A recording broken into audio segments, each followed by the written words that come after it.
I was always thought I'm still a little too shy to be the guy at the front of the stage. But I was kind of forced into that. I never planned it to be here answering your questions now. I didn't never think I was good enough, and it's in the back of my head now. I shouldn't be here now. You should have, if they would live in Muddy Waters, Howlin' Wolf, Lonnie Johnson, and Robert Johnson, and people like that, they could answer your questions, whatever you need, better than I can, because I didn't learn nothing in school. But those are the guys who were, I don't think no one ever figured out where did it come from.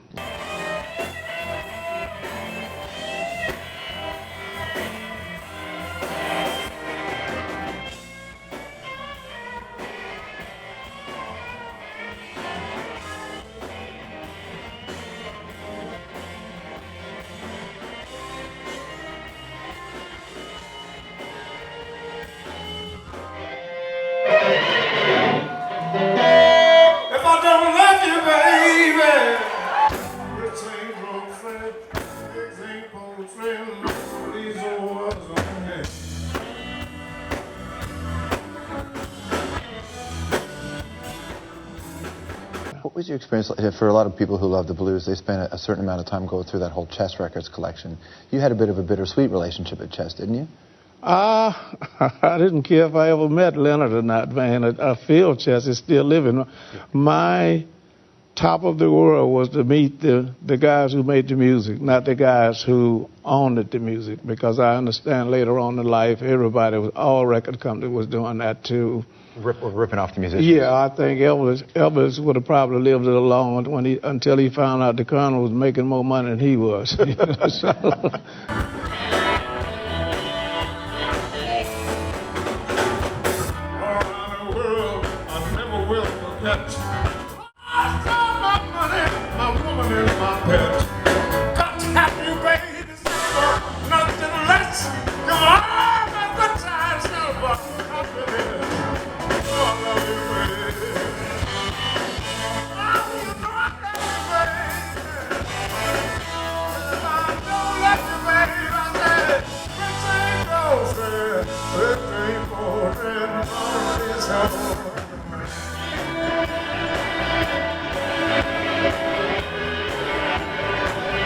So I think that's had a lot to do with musicians going into this drinking and whatever other kind of drugs they could use, because you can understand it, man. You have got as famous as Elvis, and you're not a dummy, and find out I went through all of this, man, and this guy here has done made more than me. That's enough to start you to drinking, even if you don't.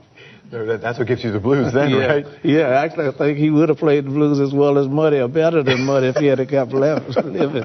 But you know, he was doing Arthur Crudup stuff on some of his first hits anyway, though. Elvis was, yeah. Yeah. Mm-hmm. When did...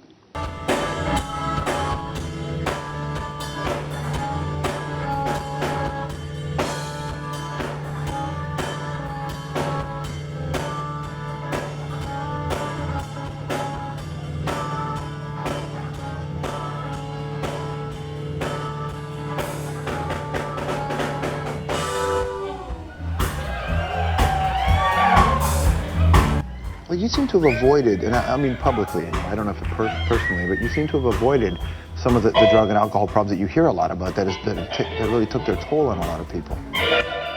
Well, you know, back to the cotton field. My grandmother, my grandfather, my daddy's friends, my grandmother's friends. If I act like I was finna do something wrong, if I missed my homework, I got hit all the way home by friends, uncles, and everybody else. My mother had a stroke before she died, and I was living in Chicago. She had a broomstick beside the bed, and that wasn't the sweet. Remember that today.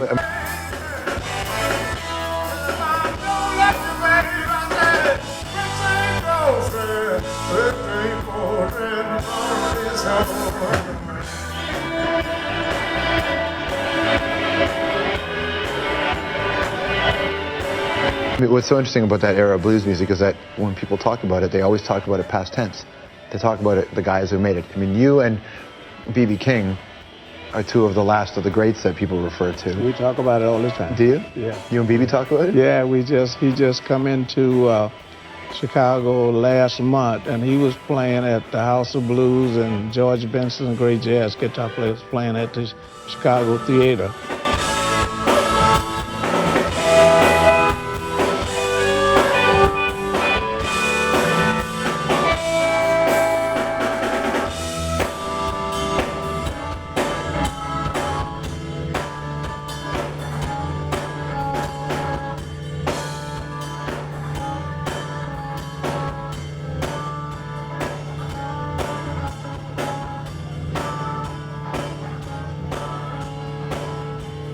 So BB's been on a diet for years, you know, and he's diabetic. So I cooked the chillins for George, and they both surprised me. Walks into my club, and this huge amount of people hadn't got the word before I did, and I said, "Oh my God!" So we fixed the table, and I said, "George, I got your chillins here." I said, "B, I didn't know you were coming, so I didn't fix. I got the gumbo and seafood because I know you can't eat this kind of food." He said, "I'll choke you to death if you don't bring me some of those chitlins."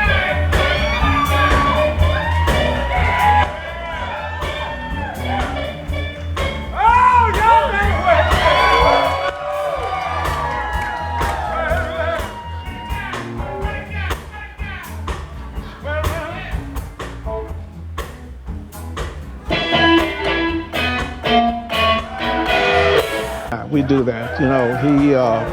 He got more experience in that thing than we did. And I was talking to one of your people backstage a few minutes ago. Do you know we learned how to play music because of the love of music, not the love of money. It wasn't no money then. When I came into Chicago to play, I thought Jimmy Reed, Muddy Waters, Howlin' Wolf, all those great blues players, I just wanted to see their home. And when I saw what they was living at, I said, I might well go back and pick some cotton, because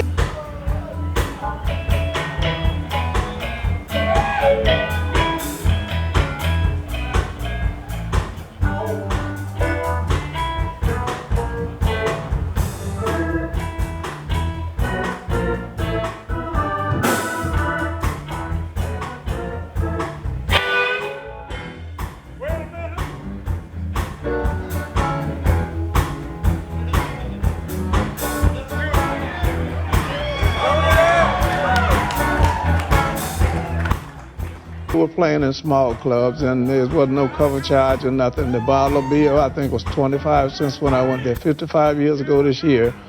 And when they started playing, the beer went up to 30 cents, and they got the 5 extra cents for the beer that you buy. I want to play you a clip from this network, CBC, a news clip from back, I think it was like 1967 or something. Watch this clip here.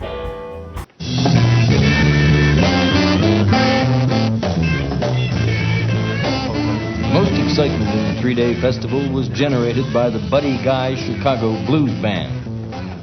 The audience danced, sang, and cheered wildly, bringing the group back for 2 encores.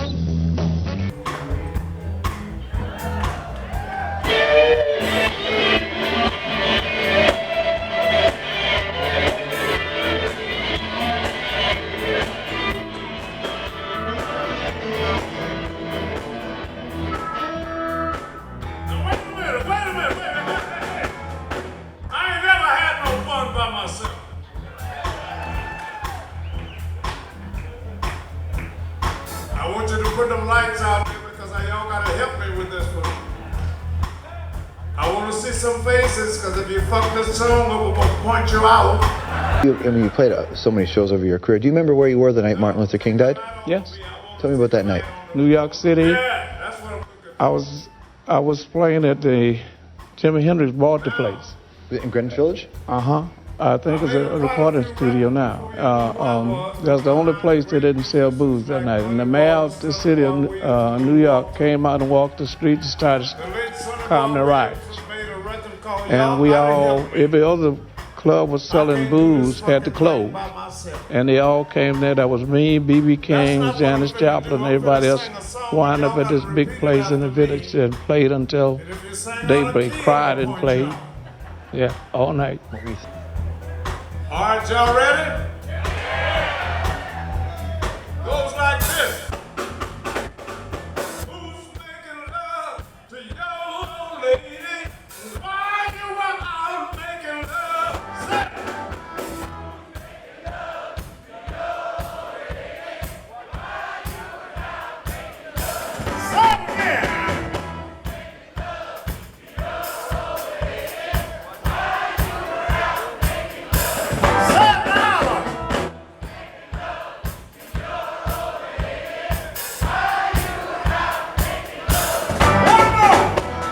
thinking?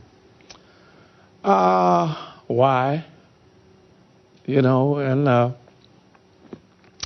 that's what time it was then, man. People was just crazy everywhere, you know. There's nobody.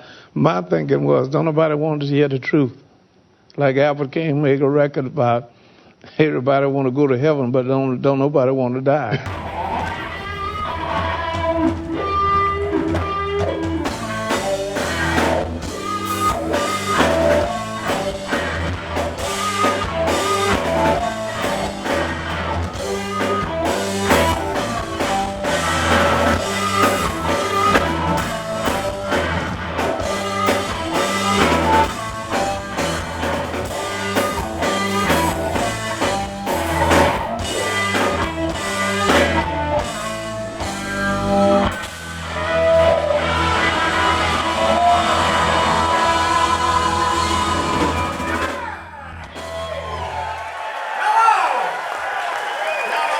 I had met him, you know, they told me I played Newport Jazz in 1967, and I don't know if you read that somewhere, but he said it because that's the time I met him. I played Newport, and they would always tell me in Chicago, you never will make it unless you play New York.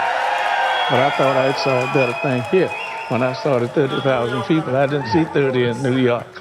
So when I got to New York, they got that on tape. I got it at my club somewhere where I didn't know who he was. Came in with the reel tape, and somebody was filming him, and he was asking me could he take what I was playing, and I could hear.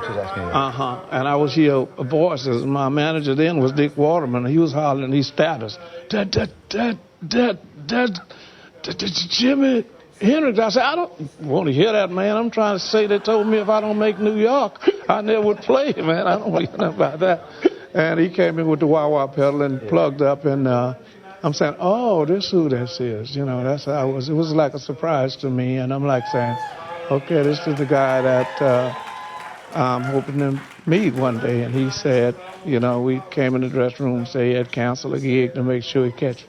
A gun that don't never stop shooting. No, when I was 12, I think it was 10 years old, my dad got me a shotgun. He said, boy, that's for hunting wild game, so we have something to eat. But that gun that don't stop shooting is not for wild game. That gun's made to kill human beings.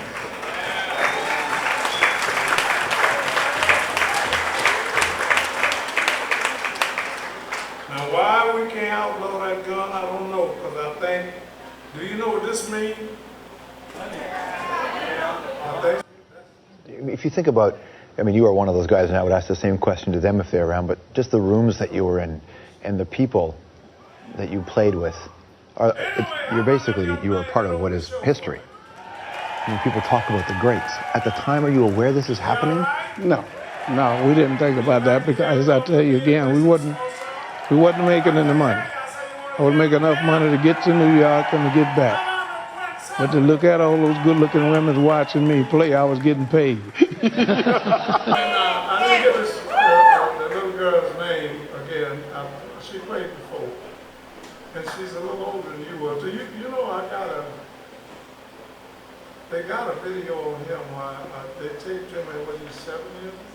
7 years. Did you see that yet? Just go on YouTube and watch him at 7. I thought he was 87 when I saw him play. Yeah. And I caught him on stage and he played so well. So I was playing, I think within a week or 6 weeks with Eric Clapton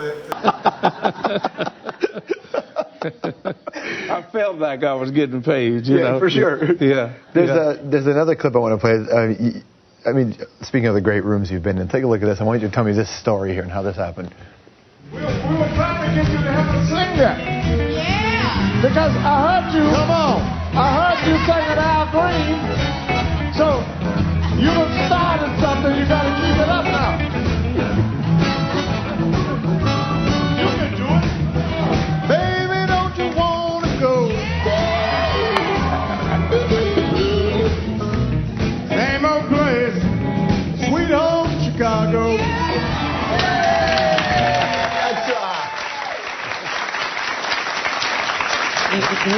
You talk about, you know, asking the question why, you know, the night Martin Luther King died, and there you are getting the man that is President Obama to sing, so, you know, or singing a Robert Johnson tune, right? I mean, Yeah. that's something. Well, that's a long way from picking cotton, I can tell you that. Yeah, what happened, there was little rumors in the White House that he was going to come up automatically and say that and sing. And I saw him walking off the stage. I said to myself, I may get embarrassed or get thrown out the White House, but I'm going to say something. And 3 days later, BB called me and said, man, you did it. You got him to sing. What's the thing?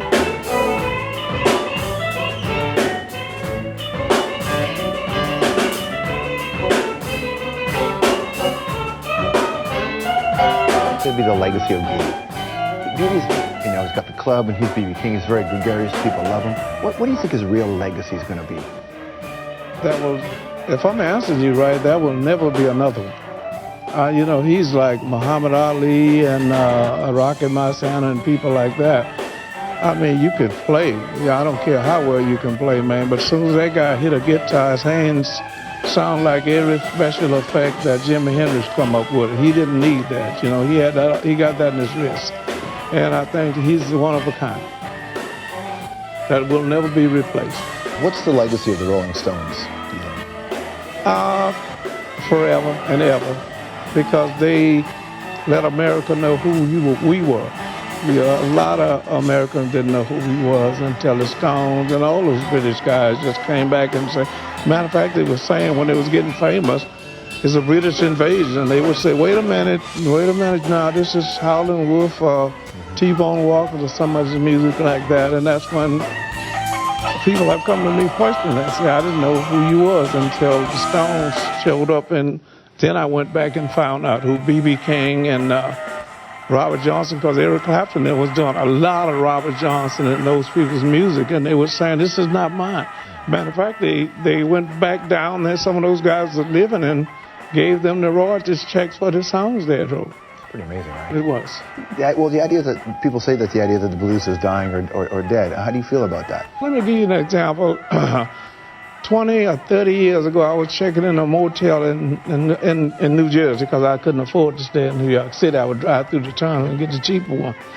And a husband and wife was the receptionist, and they saw my ring I had on my finger, said blues. She said, it'll make you cry. I said, oh, yeah?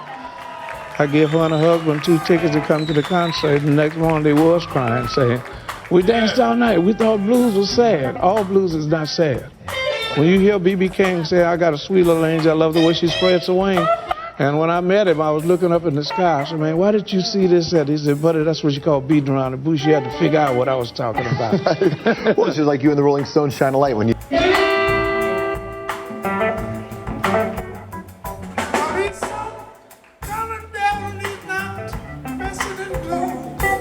you don't watch out, he will stick to you like glue. And what you gonna do? Space glue, kill what's inside of you. Look here. It's like a boat in the middle of a raging sea. You wanna make a scene for it to be.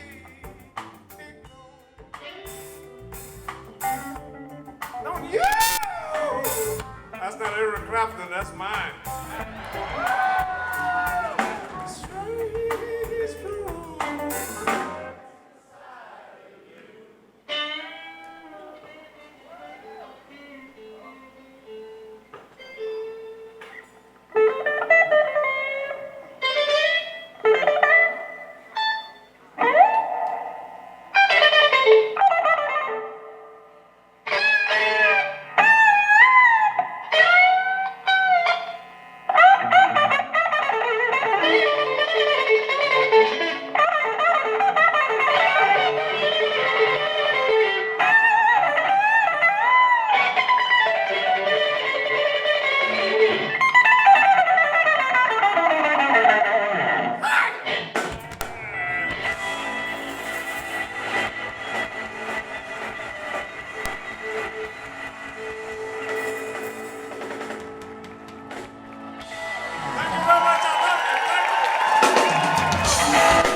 when I interviewed both Bobby Rush and Honey Boy Edwards, Honey Boy Edwards, just told me. yeah, just the year before he passed, or a couple years before, they had said that what they noticed was that when they started playing blues, it was for a predominantly African-American audience, and somewhere along the line that changed, and that they said that the black population in America stopped buying the blues, and he didn't know, Bobby didn't know why. Honey Boy didn't know why. Just all of a sudden, white guys got into the blues. Absolutely. Did you notice a shift? Well, let me get to that when I ask you this first. This is the funny part. Yeah, we were playing for 99.9 or 100% blacks, I would say. And all of a sudden, this late 50s, you would look out in the audience and there was a white face out there. And the only time you saw a white face in a blues club back then, he was a policeman. And I'd say, well, we got enough money to get the bottle of wine, which was 35, 40 cents. I said, don't pull up the wine because there's a cop out there sitting at the table. And it was Paul Butterfield. Yeah. Michael Bloomfield, you know, some of the other, and finally it was Eric Clapton and some of them sitting. I'm like saying, there's a lot of white cops coming in now, man. Because, you know, music comes in all languages, and a lot, and I hate the question, and I get to ask a lot, do you have to be black or came up through the cotton field to be a good blues player? No, just watch people today who's losing the best jobs they ever had, and used to didn't have to look back and worry about what we sang about. I lost my job in the steel mill 5 years ago and can't go back. Ain't no more steel mill.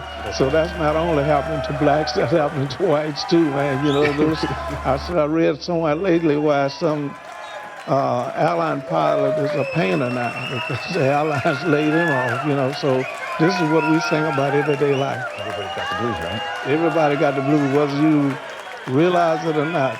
You got it. You got to read this book, right?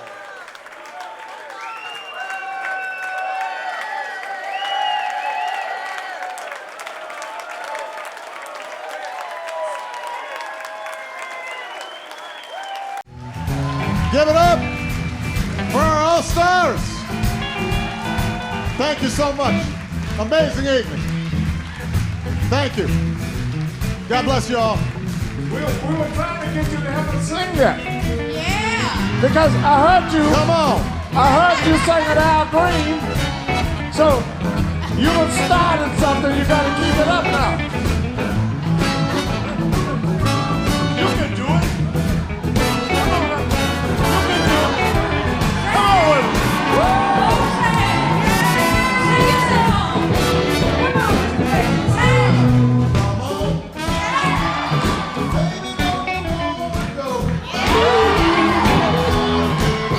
Come on. Baby, don't you want to go? Same old place. Sweet home Chicago.